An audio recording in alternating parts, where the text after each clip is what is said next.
नाज़रीन, क्या आप जानते हैं कि अजीम साइंसदान स्टीफन हॉकिंग अगर किसी चीज से खौफजदा थे तो वो टाइम ट्रैवल पैराडॉक्स था।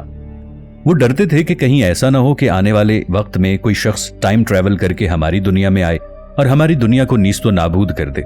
स्टीफन को इस बात पर पूरा यकीन था कि टाइम ट्रैवल मुमकिन है। पास्ट, प्रेजेंट और फ्यूचर, इन तीनों अदवार में टाइम ट्रैवल किया जा सकता है।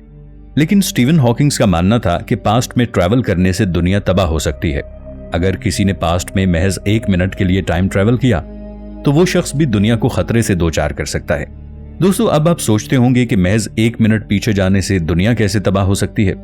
तो स्टीफन हॉकिंग इसे एक मिसाल के जरिए समझाते हुए कहते हैं कि आप फर्ज करें कि दिमाग से घूमा हुआ एक शख्स टाइम ट्रैवल कर रहा है और वो ये जानना चाहता है कि वो पास्ट में जाकर अगर चीजों से छेड़छाड़ करेगा तो क्या कायनात में इसका कोई असर पड़ेगा। उस सरफरे इंसान ने एक ऐसी टाइम ट्रैवल मशीन बना ली जो वक्त को सिर्फ 1 मिनट के लिए पीछे ले जा सकती है। तो वो शख्स वक्त में 1 मिनट पीछे जाता है और अपने आप को पास्ट में देखता है और अपने आप को इस रूप में देखकर खुद पर गोली चला लेता है और खुदकुशी कर लेता है। अब उसका मौजूदा जमाने में क्या असर होगा? मौजूदा जमाने में उसका असर यह होगा कि टाइम ट्रैवल करने से ठीक 1 मिनट पहले ही उसकी मौत हो जाती है। लेकिन सवाल यह पैदा होता है कि उसे बिलाखिर किसने मारा?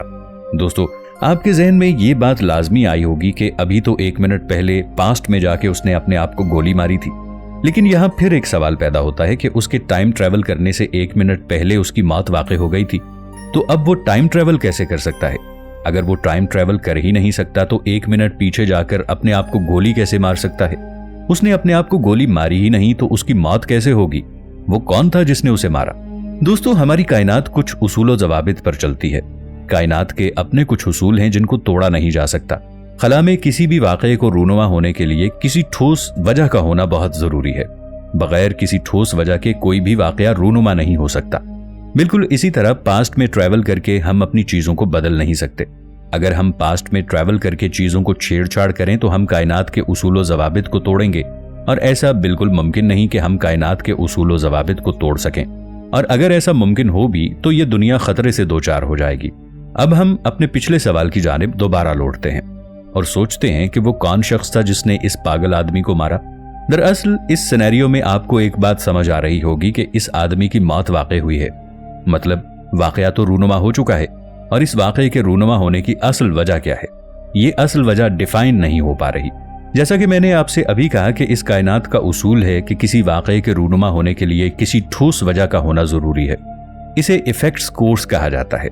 वक्त में पास्ट की तरफ सफर करना एक इफेक्ट को जन्म देता है, लेकिन इस तरह कॉज खत्म हो जाती है। ये एक तरह से ग्रैंडफादर पैराडॉक्स की तरह है। यानी आप टाइम ट्रैवल करके अपने दादा के उस दौर में चले जाएं जब आपके दादा एक बच्चा थे और आप उनको मार दें, तो यहां पर बिना किसी कॉज के एक इफेक्ट पैदा हो जाएगा। यानी आपके दादाजी की अगर बचपन में ही मौत वाक़ई हो गई तो आपके वालिद नहीं पैदा होंगे, यानी उन्हें पैदा नहीं होना चाहिए। अगर आपके वालिद पैदा नहीं हुए तो आप कहां से आ गए? अगर आप अभी तक पैदा नहीं हुए तो वो कौन था जिसने आपके दादा को मारा? अब आप सोच रहे होंगे कि वक्त में पीछे जाकर चीजों को बदला ही नहीं जा सकता, तो क्या पास्ट में टाइम ट्रैवल करना मुमकिन है? बिल्कुल ऐसा ही सवाल स्टीफन हॉकिंग के दिमाग में भी आया था, और उसका जवाब जानने के लिए उसने एक छोटा सा एक्सपेरिमेंट किया। उन्होंने सभी टाइम ट्रैवलर्स को इनवाइट किया। स्टीफन हॉकिंग ने एक पार्टी ऑर्गेनाइज की। एक्सपेरिमेंट कुछ इस तरह से था कि उसने खाने की कुछ चीजें बनवाई और उनको टेबल पर चुनवा दिया। सभी टाइम ट्रैवलर्स को पार्टी में आने के लिए 12 बजे का वक्त दिया गया। मजे की बात यह थी कि स्टीफन हॉकिंग ने पार्टी तो ऑर्गेनाइज की थी, लेकिन किसी को पार्टी में आने का पैगाम नहीं भेजा था। पार्टी शुरू होने में बस थोड़ा सा वक्त बचा था। स्टीफन हॉकिंग की नजरें टिक टिक करती हुई घड़ी और उस दरवाजे पर टिकी हुई थी जिससे टाइम ट्रैवलर्स अंदर आने वाले थे। जैसे ही 12 बजते हैं, स्टीफन हॉकिंग ने दरवाजे की तरफ देखा।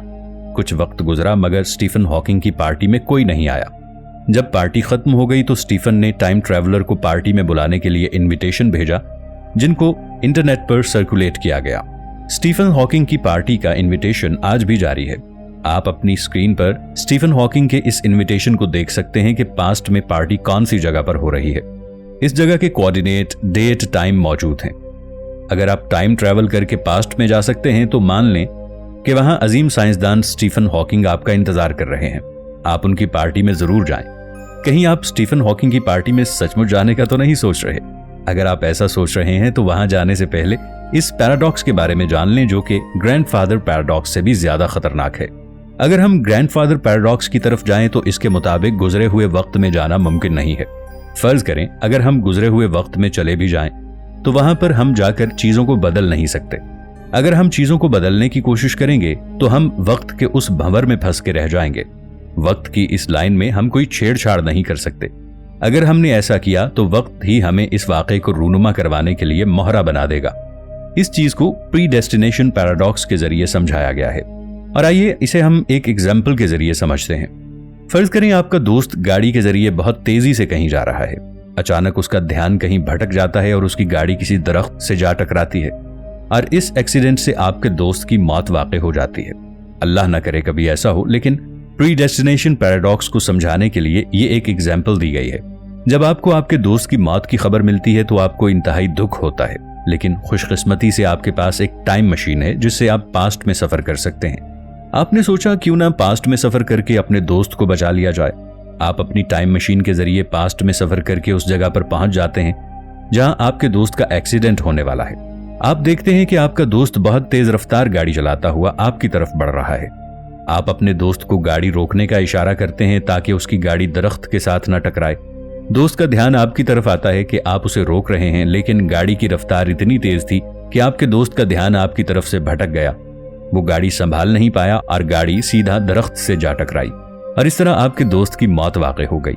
आपको और भी ज्यादा बुरा लग रहा होगा क्योंकि आपका दोस्त आपकी वजह से मारा गया है। यहां से आप मेरी बातों को बहुत ध्यान से सुनिएगा क्योंकि यहां से चीजों को समझने में थोड़ी सी कॉम्प्लिकेशन पैदा होने वाली है। फर्ज करें कि आपने एक बार फिर सोचा कि अपने दोस्त को पास्ट में जाकर एक बार फिर बचाया जाए। आप अपनी टाइम मशीन से वापस उसी जगह पर पहुंचते हैं जहां आपके दोस्त का एक्सीडेंट होने वाला है, लेकिन आप जैसे ही उस जगह पर पहुंचते हैं तो आप देखते हैं कि आपका एक और रूप पहले से उस जगह पर मौजूद है जो आपके दोस्त को बचाने के लिए आया हुआ था।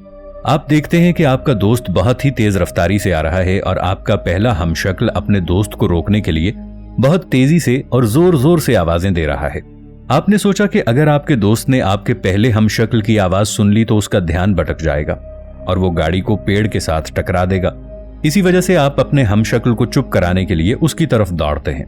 अचानक आपके दोस्त की नजर आप पर पड़ी और वो सोच में पड़ गया कि ऐसा क्या हुआ कि आप बीच सड़क के यूं दौड़ रहे हैं, और वो ये सोच ही रहा था कि अचानक उसकी गाड़ी पेड़ के साथ टकरा जाती है और इस तरह उसकी गाड़ी का एक्सीडेंट होता है और वो मारा जाता है। एक बार फिर आपका दोस्त आपकी वजह से मारा गया। प्रीडेस्टिनेशन पैराडॉक्स का मतलब प्री डिफाइंड होता है, यानी जिस वाकये ने रूनुमा होना है उसे बदला नहीं जा सकता और वो वाकया आपकी वजह से ही रूनुमा होगा और आप टाइम के इस भंवर में फंसे ही रह जाएंगे। नाजरीन, टाइम ट्रेवल सुनने में जितना आसान लगता है अमली तौर पर यह इतना ही मुश्किल तरीन है, लेकिन मल्टीवर्स थ्योरी की बदौलत टाइम ट्रेवल की इन गुत्थियों को सुलझाया जा सकता है और पास्ट में जाकर वक्त के साथ छेड़छाड़ की जा सकती है। तो नाजरीन, चलिए स्टीफन हॉकिंग की पार्टी में एक दफा फिर चलते हैं। स्टीफन हॉकिंग ने टाइम ट्रेवलर के लिए पार्टी तो अरेंज की, मगर इस पार्टी में कोई नहीं आया था। आखिर क्यों? इसके पीछे अलग अलग वजूहात बयान की जाती हैं। पहले यह हो सकता है कि टाइम ट्रेवल पॉसिबल ही ना हो, इस वजह से पार्टी पे कोई नहीं पहुंचा। दूसरी वजह यह हो सकती है कि आने वाले वक्तों में जब तक टाइम मशीन बनाई गई इससे पहले स्टीफन हॉकिंग का इनविटेशन तबाह हो चुका होगा।